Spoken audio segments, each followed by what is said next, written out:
అందరికీ నమస్తే. Welcome to my foods. ఈ సమ్మర్‌లో పిల్లలకి బయట ఐస్ క్రీమ్స్‌కి బదులు ఇలా అప్పుడప్పుడు ఇంట్లో సింపుల్ అండ్ సూపర్ టేస్టీగా ఉండే ఈ సమ్మర్ డెజర్ట్‌ని ఒకసారి ట్రై చేసి చూడండి. చాలా బావుంటుంది. సో, ఆ ప్రాసెస్ ఏంటో ఎలా చేసుకోవాలో చూసేద్దామా మరి? ముందుగా ఒక ఆరెంజ్ తీసుకోవాలి.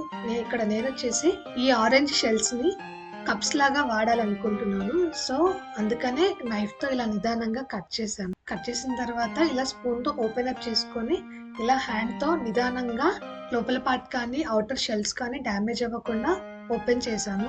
చాలా బాగా వచ్చాయి డ్యామేజ్ అవ్వకుండా. సో, మీరు గనక ఇలాగే ట్రై చేయాలనుకుంటే నైఫ్ వాడేటప్పుడు జాగ్రత్త. అలాగే ఇన్నర్ పార్ట్ గానీ, ఔటర్ పార్ట్ కానీ డ్యామేజ్ అవ్వకుండా నిదానంగా తీసుకోండి. సో, సేమ్ పైన హాఫ్ పార్ట్ లాగే కింద హాఫ్ పార్ట్ కూడా ఇలా నీట్‌గా నిదానంగా షెల్ డ్యామేజ్ అవ్వకుండా తీసేసుకోవాలి. చూడండి ఇలా షెల్ డ్యామేజ్ అవ్వకుండా ఎంత నీట్‌గా వచ్చిందో. ఇప్పుడు ఈ ఆరెంజ్ లోపల ఉన్న సీడ్స్ అన్నింటిని తీసేసుకొని ఒక కప్‌లోకి తీసుకోవాలి.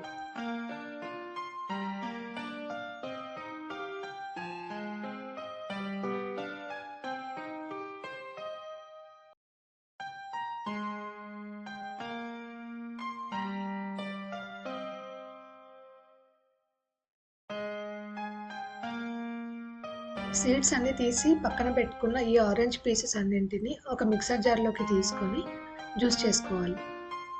ఈ సమ్మర్‌లో ఒకసారి పిల్లలకి ఇలా ట్రై చేసి పెట్టండి.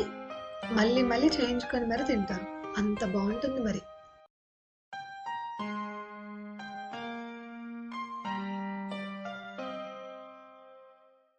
బ్లెండ్ చేసిన ఈ జ్యూస్‌ని ఒక కప్పులోకి వేసి పెట్టుకోవాలి. ఇప్పుడు స్టవ్ పైన ఒక పాన్ పెట్టుకొని ఇందులోకి ఒక 125 ml వరకు ఫుల్ క్రీమ్ వేసి కలుపుకోవాలి. క్రీమ్ వేసిన తర్వాత గరిటెతో ఈ క్రీమ్‌ని కలుపుతూ ఉండాలి. కలుపుతూ ఉండడం వల్ల ఈ క్రీమ్ అనేది పాన్‌కి అడుగంటకుండా ఉంటుంది. సో, క్రీమ్ అనేది హాఫ్ ఆఫ్ ద స్టేజ్‌కి బాయిల్ అయిన తర్వాత దీంట్లోకి ఒక 2 టేబుల్ స్పూన్ కస్టర్డ్ పౌడర్ వేసుకొని కలుపుకోవాలి. కస్టర్డ్ పౌడర్ వేసిన తర్వాత ఉండలు లేకుండా బాగా మిక్స్ చేసుకుంటూ కలపాలి. కస్టర్డ్ పౌడర్ వేసి ఉండలు లేకుండా కలుపుకుంటూ దీంట్లోకి టోటల్‌గా 250 ml మిల్క్ వేసుకోవాలి. సో, ఈ మిల్క్‌ని కొద్ది కొద్దిగా యాడ్ చేసుకుంటూ ఉండలు లేకుండా బాగా కలుపుకోవాలి. సో, ముందుగా ఒక 125 ml మిల్క్ వేసి బాగా ఉండలు లేకుండా మిక్స్ చేసుకోవాలి. మోస్ట్‌లీ ఇందులో వాడే ఇంగ్రీడియెంట్స్ అన్నీ మన ఇంట్లో ఉండేవే. ఒక custard powder and full cream వచ్చేసి ఆన్‌లైన్‌లో దొరుకుతాయి. ఇలా కంటిన్యూయస్‌గా మిక్స్ చేసుకుంటూ ఉండలు లేకుండా కలుపుకుంటూ మిగిలిన 125 ml మిల్క్ కూడా వేసి బాగా కలిపేసుకోవాలి.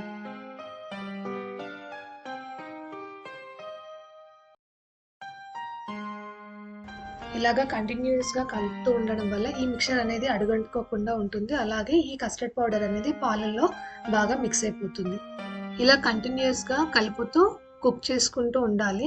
ఒక 5-10 మినిట్స్ మధ్యలో ఈ మిక్చర్ అనేది దగ్గర పడుతూ ఉంటుంది. ఇలా ఈ మిశ్రమం అంతా దగ్గర పడుతున్నప్పుడు ఈ కన్సిస్టెన్సీలోకి వచ్చినప్పుడు దీంట్లోకి ఒక 3 టేబుల్ స్పూన్ల పంచదార వేసుకొని ఆ పంచదార అంతా కూడా ఇందులో బాగా మిక్స్ అయిపోయేలాగా కంటిన్యూయస్‌గా కలుపుతూ ఉండాలి.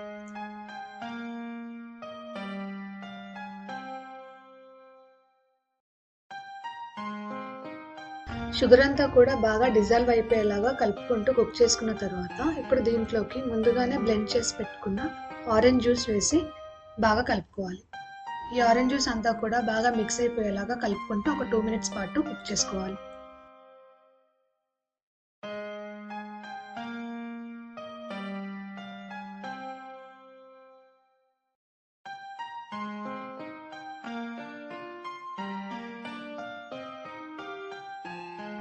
మొత్తం అంతా ప్రాసెస్‌ని కూడా లో ఫ్లేమ్‌లో కంటిన్యూయస్‌గా కలుపుతూ కుక్ చేసుకోవాలి. లేదంటే అడుగంటుకునే ఛాన్సెస్ ఉంటాయి.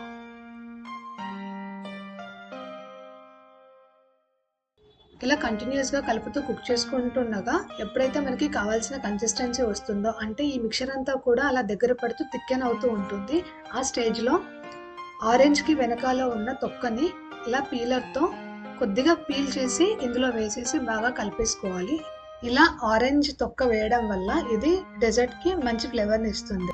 సో, ఇలా ఆరెంజ్ జస్ట్ వేసి బాగా మిక్స్ చేసుకున్న తర్వాత ఫైనల్‌గా స్టవ్ ఆఫ్ చేసేసుకొని ఒక చిటికెడంతా ఉప్పు వేసి 2 నిమిషాల పాటు బాగా మిక్స్ చేసుకోవాలి.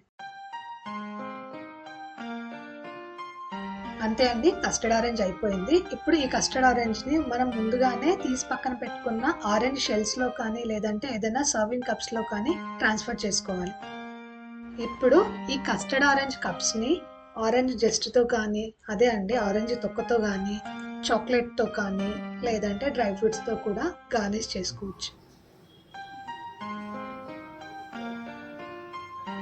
ఇప్పుడు ఈ కప్స్ని ఒక 3 to 4 అవర్స్ కానీ లేదంటే ఓవర్ నైట్ కానీ రిఫ్రిజిరేటర్లో స్టోర్ చేసుకోవాలి. ఇక్కడ నేను వచ్చేసి ఓవర్ నైట్ స్టోర్ చేశాను. ఓవర్ నైట్ స్టోర్ చేసిన తర్వాత ఓపెన్ చేస్తున్నాను. చూద్దాము. Eagerly waiting for the taste and texture. Same ప్రాసెసే కానీ కొంచెం డిఫరెంట్ ప్రాసెస్తో ఆల్రెడీ మన ఛానల్లో ఆరెంజ్ పాజెట్ పోస్ట్ చేశాను. సో దానికి దీనికి డిఫరెన్స్ ఏంటో మీరే చూడండి. అలాగే ఈ సమ్మర్లో అప్పుడప్పుడు ఇలాంటి స్వీట్ అండ్ సింపుల్ డెజర్ట్స్ని పిల్లలకి చేసి పెట్టండి. చాలా ఇష్టపడి తింటారు. ఈవెన్ పెద్దలు కూడా ఇష్టపడి తింటారు. సో ఈ వీడియో కనుక మీకు నచ్చినట్లయితే please do like, share and subscribe to my foods. Thank you for watching. లోకా సమస్త సుఖినో భవంతు.